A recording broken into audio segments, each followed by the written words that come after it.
name? Well, yeah, your title. It's not Marquis? Is it like pronounced differently? Okay, so the English are, so Horace Walpole was an English writer, which means that he decided to pronounce French words a little differently. That's what I was wondering. I have a related question. Is that the same word then as Marquess, like M-A-R-Q-U-E-S-S? It's the same rank, Okay. So but so there's Marquis, okay. French, Marquise, Marquis, Marquez. Marquess, Marchioness. Ah. But that's the wife of the Marquess in. I just pronounced it wrong. Anyway, I so kind of said it differently. I didn't know that was part of the we joke. had originally had a official way for pronunciation, but I don't think that message was communicated to everybody. And then it just kind of became a thing, like everyone's going to pronounce it differently, and then I was like, this is fun too. I think we all said Vincenzo. Everyone said Vincenzo the exact same way, but everyone said Marquis, Oh, Marquise. with Marquess, Marquis. we're all decided that it's Italian. Marquis, we're trying to go between French and English. Oh yeah, because Theodore is a great Italian name. Yeah, right. So is Manfred, of course. Oh yeah. Matilda. It's Yeah. it's one of those. It's Yeah, vague. Manfred, It's Matilda. vague Catalan mania. Yeah. And where's the story from? So I gather that they're in Naples. That's where Otranto Well, is. Is that what Theodore said? Well, that's where it's set in basically some Italian kingdom. It was written by Walpole, Horace Walpole. Horace Walpole, late 1700s, was Yep. it? Yeah, late 1700s. Right when novels were getting their first push. If anyone has ever read Tristram Shandy, that is considered one of the first novels, and it is a mess. It is a mess. There are so many side plots to it. But so this is the first, what people call a Gothic horror. Because it's got, you have the giant and you have the ghosts. They're talking constantly about ghosts. No ghost actually appears. The maiden escaping the, The maiden escaping the tyrant. It's a spooky. And fun fact, Walpole's father was a prime minister and he himself was one of the lords in the chamber. He just was writing novels on the side while he was also running the government, like you do. Like you do. That's Like like you do. a lot of writers. Yeah. But has this been made into a play? Rel did that, right? Yes, Rel was one who adapted it. We have, yes, so this is her adaptation. Okay. She said, and she wanted to focus on this, at least the first version of it, as more of a reader's theater, a chamber theater, Right. Yeah. with Richard doing a fantastic job as our You know, next week he's going to be filling as the giant himself. We got the giant foam suit and everything. Yeah. Just look into the woods, just have like a giant hand that just Yeah. on stage.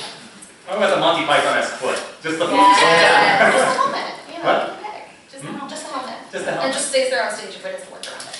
Yeah, there you go. You played for a lot of comedy. Mhm. Is that just because we know you and we know you're funny? Everybody, I mean everybody. Could you have taken this seriously as a tragedy? I mean, If I tried I write tragedies that I it think could probably be staged as such. I mean, It's got It's a lot also- of humor in it. Yeah, and it's also Yeah. considered a melodrama, which right. you wouldn't have been like, oh my god, we're so funny, but it's more emphasizing it's like a soap opera. They are deadly serious about what they're doing, but to everyone else it comes off as a little bit humorous. Well, I because mean, they are so we all laughed because we all know you, and it's a familiarity thing. Sure. So if you were reading for, you know, an audience of 200 and most of those people didn't know you, would you? Still play the same way? I don't know. Yeah. Personally, I think I would.